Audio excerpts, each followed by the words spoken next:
السلام عليكم، ازيكم يا جماعه؟ عاملين ايه؟ يا رب تكونوا بخير. النهارده فيديو جديد ويوم جديد. بصوا يا جماعه، انا دلوقتي جهزت طبق كده رمان زي ما انتم شايفين علشان هنا تقعد تاكل كده رمان، وبعد كده نشوف الوجبات اللي ورانا. طبعا يا جماعه انا بحاول اظبط مودها الاول، يعني ان انا كده اشجعها علشان نبدا نذاكر. فعايزه اقول لكم ان ده هدوء ما قبل العاصفه. يعني بصوا ده كده ايه، بنبدا كده بالهدوء الاول، وبعد كده نخش بقى على العاصفه. بصوا يا جماعه، احنا عندنا النهارده واجبات كتير جدا. عندنا واجبات الدروس كلها النهارده طبعا الخميس، ولازم هنا تقعد تعمل الواجبات اللي وراها.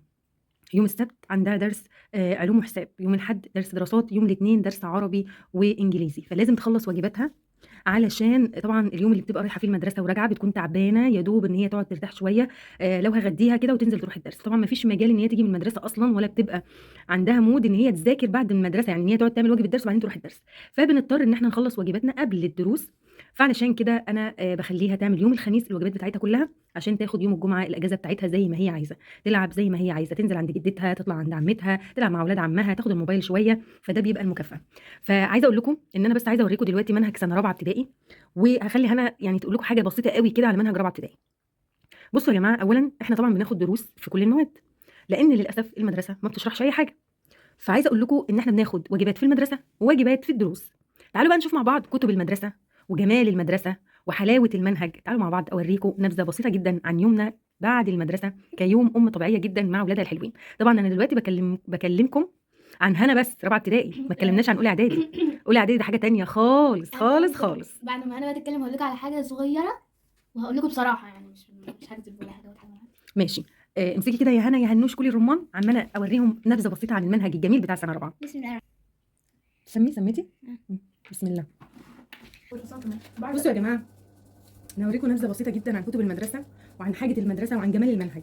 بصوا انا فعلا عايزه اقول لكم ان سنه رابعه مظلومه جدا جدا جدا، ورابعه وخمسه وسته واولى اعدادي وثانيه اعدادي. بصوا التعليم بقى صعب جدا جدا، هم بيصعبوها علينا قوي، بيصعبوا التعليم علينا قوي قوي قوي، مش على يعني مش على بس الولاد، على كمان اولياء الامور. فعايزه اقول لكم ان بجد الوزير حرام اللي بيحصل في الاطفال ده، لان بجد اللي بيحصل ده كتير قوي. احنا على ايامنا ما كانش كده، على ايامنا كنا بنروح المدرسه ونرجع من المدرسه نعمل الواجب بتاع المدرسه وخلاص، بقيه اليوم بيبقى قاعدين مع اهلنا، بنلعب مع اخواتنا. انما حرام اللي احنا فيه ده، حرام اللي احنا فيه ده. انا عايزه اقول لكم ان انا ما عنديش وقت ان انا اعمل حاجه في البيت كتنظيف. يعني انا عايزه انفض الشقه بتاعتي قبل الشتاء، مش عارفه، ما عنديش وقت. انا الصبح بصحى من النوم اجهز الولاد للمدرسه، بعد كده بيروحوا المدرسه بشوف ورايا ايه، بروق البيت ترويقه سريعه، اجهز لهم الغدا عشان يرجعوا من المدرسه عندهم دروس. بعد كده بينزلوا الدرس في الوقت اللي هو بتاع الدرس دوت. ممكن ان انا اكون مثلا بغسل المواعين، بعمل اي حاجه في البيت برضو، بغسل غسيل، بنشر هدوم كده. بيجوا من الدروس بيقعدوا بقى يعملوا واجباتهم لغايه بالليل، بعد كده بعشيهم وبيناموا. اليوم بيضيع. عايزه اقول لكم يعني بصوا كل حاجه ورا بعض ورا بعض ورا بعض، مفيش وقت. تعالوا نشوف مع بعض المنهج. بجد بجد انا يعني مستاءه جدا جدا من المنهج التعليمي ده، وكل الاهالي رافضينه بصراحه. فانا ليه بقول الكلام ده؟ بقول عشان حرام، يعني الساكت عن الحق شيطان، يعني زي ما انتم عارفين يا جماعه. فانا يعني بوصل صوتي ان ده حرام اللي بيحصل فينا وفي ولادنا ده. فبصوا يا جماعه، انا عايزه اوريكم العربي. بصوا كتاب العربي زي ما احنا عارفين، كتاب اهو، كتاب العربي اهو، اللي هو الكتاب الاساسي ده اللي احنا اصلا كنا بناخده زمان معانا المدرسه بكراسه العربي. يعني كنا بناخد كتاب وكراسه، الكراسه دي كنا نعمل فيها الحصه والواجب مع بعض.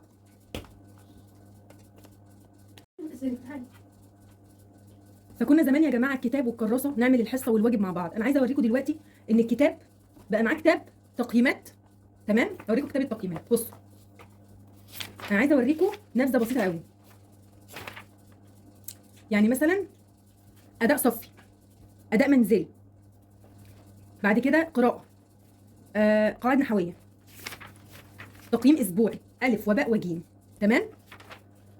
المفروض على المدرسه ان هي تحل معاهم الاداء الصفي ده، وياخدوا الاداء المنزلي ده في الواجب، هو والنصوص والاملاء. طيب والنحو واجب. التقييمات دي الف وباء وجيم حسب مجموعه الطفل، الف هيحل الف، باء هيحل باء، جيم هيحل جيم.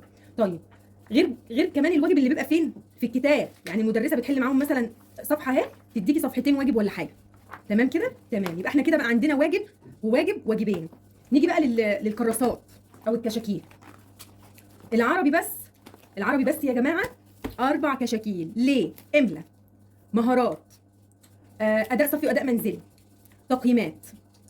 المفروض التقييم اللي هو في الكتاب ده ينقلوه في الكراسه وبعدين يحلوه. طب ليه؟ ما انا ممكن احل تقييم اهو، التقييم في مكان اهو، مش ممكن احل التقييم هنا؟ كنا زمان واحنا في المدرسه كان يبقى عندنا مثلا سؤال بيقول لك اكتب فقره، اكتب رساله، اكتب اي حاجه. كان المدرس الله يمسيه بالخير لو عايش والله يرحمه لو توفى، كان يقول لنا نجيب ورقه من الكراسه ونكتب فيها الاجابه ونلزقها فوق السؤال بالبريتا او بالصمغ. كان على ايامنا صمغ يا جماعه، فاكرين ازازه الصمغ الطويله دي اللي كنا بنلزق بيها كده؟ كان صمغ، ما كانش على ايامنا بريت، وكنا نلزق الاجابه. كانوا بيسهلوا علينا الدنيا. دلوقتي المفروض ان انا الاداء الصفي ده يحلوه في الاداء الصفي. الكشكول عندهم متقسم جزئين، جزء اداء صفي جزء اداء منزلي، عشان الاداء الصفي يحلوه في الاداء الصفي والاداء المنزلي في الاداء المنزلي. ودي املا ودي مش عارفه مهارات ولا مش عارفه ايه كده، والتقييمات. طب ليه انا انقل من هنا لهنا وبعدين احل؟ ليه الفرهده دي؟ ليه؟ غير اللي في الكتاب، ما تحليش في الكتاب. لو في حاجه ممكن تحليها في الكراسه. طب انا ليه العذاب ده؟ ده العربي بس، ده العربي بس يا جماعه. ليه الفرهده دي وليه العذاب ده؟ مش عارفه. الدين اداء صفي واداء منزلي، تمام؟ ها كويس شويه يعني، بس قسمت الكشكول اللي في الفصل يخلوه في الاداء الصفي واللي في المنزلي منزلي. ما لسه مش عارفين التقييمات بتديهم التقييم فين، مش عارفه. العلوم نفس النظام، العلوم نفس النظام يا جماعه، اداء صفي واداء منزلي وتقييمات. الرياضه نفس الحال، الرياضه نفس الحال، ده غير السكتش والنشاطات، غير السكتش والنشاطات. تمام يا جماعه؟ الاداءات بس هنا بقى في الرياضه المس بتحل معاهم، والتقييم هو اللي في كراسه التقييمات. طبعا المدرسات في بعض مدرسات اخده كراسه التقييمات معاها، تخليها معاها وتوزعها يوم التقييم بس. عندنا كراسه مهارات، تكنولوجيا، توكاتسو، مش عارفه ايه التوكاتسو ده، احنا كان على ايامنا بناخد موسيقى ورسم بس، هو ده اللي احنا كنا بناخده. الانجليزي نفس النظام، اداء صفي واداء منزلي وتقييمات وسكتش عشان النشاطات، والنشاطات لازم تتعمل عشان عليها درجات، وكتاب التقييمات نفس النظام. تمام يا جماعه؟ الدراسات اداء صفي واداء منزلي، والتقييمات بتهيألي بيحلوها في الكتاب، يعني المدرسه الوحيده اللي ما طلبتش كراسه تقييمات. نيجي بقى للدروس. بصوا يا جماعه، دي الواجبات اللي المفروض هنا هتعملها النهارده غير واجب المدرسه، غير واجب المدرسه. عندنا علوم، عربي، انجليزي، دراسات، رياضيات. لنا الله، لنا الله يا مصر فعلا. طفله في رابعه ابتدائي تاخد كل المنهج ده، كل ماده معاها 3-4 كشاكيل، ده غير السكتش والنشاطات. يرضي مين يا وزير التربيه والتعليم؟ يرضي مين؟ انا نفسي تعبت والله العظيم، انا تعبت. ده الهنا بس رابعه ابتدائي. همسه ما تختلفش عنها كتير، اولى اعدادي نفس النظام ونفس الفرهده ونفس وجع القلب. ربنا يرحمنا بجد. وبجد نفسي انام واصحى احس كده ان انا كنت بحلم. نفسي نرجع زي زمان، كتاب وكراسه والدنيا تمشي. انا عايزه اقول لكم يا جماعه، حرام حرام، راعوا اولياء الامور، راعوا الابهات وراعوا الامهات. الاب يا جماعه بيجيب قوت عياله اليوم بيومه بالعافيه عشان تشيلوه كشاكيل، كل ماده 4 كشاكيل بالسكتش. ليه؟ كشكول الواحد ب 18 جنيه وب 20 جنيه، كشكول 60 ورقه او كشكول 80 ورقه. حرام يا بشر، حرام يا وزير التربيه والتعليم، حرام. يا ريت تسمع صوت اولياء الامور وطلاب المدارس. اللي احنا فيه ده حرام. سيادتك عملت كتاب التقييمات عشان تريح الاطفال، يبقى يحلوا التقييم في الكتاب، يحلوا التقييم في الكتاب. لازمتها ايه كل الكشاكيل دي؟ لازمتها ايه؟ حرام. ما هو يا اما وزير التربيه والتعليم عايز يخنق الامهات واولياء الامور لغايه ما اللي ينتحر ينتحر واللي يموت مراته واللي تقتل جوزها، يا اما يا جماعه المدرسين مش فاهمين، المدرسين مش فاهمين الخطه التعليميه. فهموهم، اعملوا لهم دورات تدريبيه. حرام عليكم، احنا تعبانين، احنا مفرهدين، احنا بنموت بالبطيء. حرام عليكم، ارحمونا، ارحموا من في الارض يرحمكم من في السماء. تعالوا نشوف راي هنا على اللي بيحصل ده. كطفله من حقها انها تلعب، من حقها ان هي تعيش يومها، من حقها ان هي تلعب وتتبسط وتروح المدرسه مبسوطه وترجع مبسوطه. انا عايزه اقول لكم ان انا اولادي ما عادوش حابين يروحوا المدرسه، كرهوا التعليم. ربنا يرحمنا من اللي احنا فيه ده، عشان خلاص احنا تعبنا وجبنا اخرنا، خلاص ما عدناش قادرين نستحمل. يا سيادة الوزير، أنا اتخنقت يعني باجي من المدرسة أعمل كل الواجبات دي ليه؟ ليه يعني؟ قولي عايزه ايه يا هنا؟ انت في سنه كام يا هنا؟ رابعة ابتدائي. ايوه، انت يعني عايزه ايه؟ أنا عايزة ألعب نص ساعة، أنا ما بلحقش ألعب أصلا. انت بتروحي المدرسه وتيجي تعملي ايه؟ الواجبات كل مرة يعني أقول إيه؟ أنا اتخنقت. هخلص يعني يا جدعان ده البت جالها يعني، بصوا لسانها جالها تخلف عقلي، لسانها مش قادر ينطق الكلام. ده منهج ايه يا هنا؟ ده منهج رابعة يعني. تاني ده منهج رابعة ده، في حاجة اسمها كده ده يعني. هو انا اقدر اعمل كل الواجبات دي؟ وبعدين حتى بيدرس 4 صفح. معلش يعني هنعمل ايه؟ قولي يا رب. يا رب. احكي يا همسه عن الموضوع بتاعك، احكي عن المدرسه. استغفر الله العظيم. احكي عن المدرسه بتاعت الالعاب. احنا امبارح يوم الاربعاء كان عندنا العاب، فاحنا كل يوم الاربعاء بيبقى عندنا العاب، فاحنا لسه في الحصه الثانيه، فنزلنا الالعاب عادي. ففي بنت معانا هي مامتها وباباها متطلقين، وهي باباها في بورسعيد ومامتها بعيده عنهم خالص ومش عارفه عنها حاجه، وجدتها تعبانه وهي اللي قاعده مع جدتها وما عندهاش اخوات.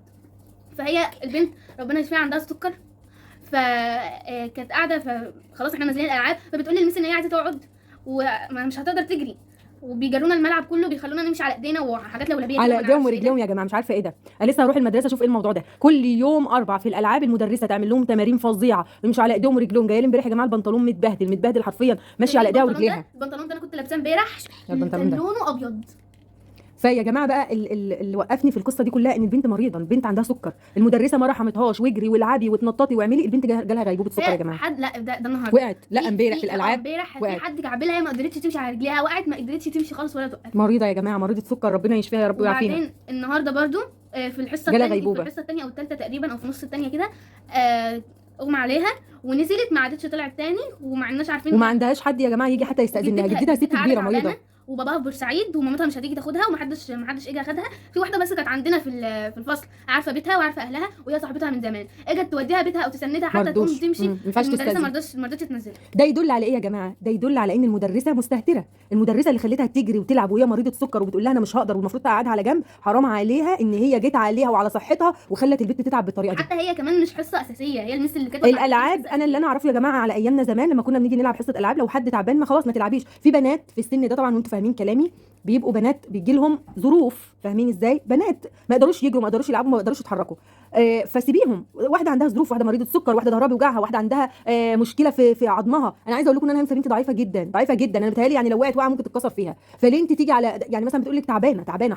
حرام انت ليه تقول لها لا اجري ولا اعملي في ايه؟ هتاخد كاس العالم. هي بقى لما ما رضتش تنزل البنت اصلا، دي ما كانتش حصه اساسيه، كانت حصه رياده. يعني ايه رياده؟ انتخابات. خلصنا الانتخابات بيختاروا مين يبقى رائد الفصل، مين اللي يبقى مسؤول عن كذا، مين اللي يبقى مسؤول عن كذا، عادي يعني. قعدنا هي الحصه اصلا نص ساعه، خلصنا 10 دقائق الانتخابات واخترنا خلاص، وفضلنا قاعدين مستنيين. هي بقى لقينا البنت اغمى عليها. ده بقى انا عايزه اقول لكم يا جماعه، حرام المدرسين اللي حتى في المدارس ما عندهمش رحمه ورأفه بالاطفال ولا بالبنات ولا بالعيال اللي في المدرسه. انا عايزه اقول لكم ان المدرس عند هنا امبارح سايبهم قاعدين في الفصل، المدرسه كلها نزلت وهو مقعدهم، ما اعرفش بيديهم ايه ولا بيعمل لهم ايه ولا كان بيديهم ايه يعني، خلاص يعني قاعد بيصحح يا جماعه. كل المدرسه نزلت ما عدا هنا بنتي ما نزلتش هي والفصل بتاعها. طب انت ليه؟ طب ما تلم منهم الكشاكيل ولا الكتب زي ما انتوا كل المدرسين بيلموا وصححها ووزعها عليهم تاني يوم. ليه اللي بيحصل ده؟ ليه تقعدها ربع ساعه ولا نص ساعه زياده وباباها يروح ياخدها من قدام المدرسه يلاقيها متاخره ويرجع البيت يفكرها رجعت لوحدها ويرجع تاني يلاقيها لا لسه ما رجعتش، وفي الاخر خالص يقول المدرس كان سايبنا قاعدين في الفصل. ايه الاستهتار ده؟ ايه الاستهتار اللي عند المدرسين ده؟ السنه اللي فاتت برضو لما احنا كنت في مدرسه هنا، خلاص انا اللي هي الابتدائي، فكنا قاعدين الجرس ضرب، المس خلتنا برضو قاعدين. هي مش عارفه ايه الاستهتار ده.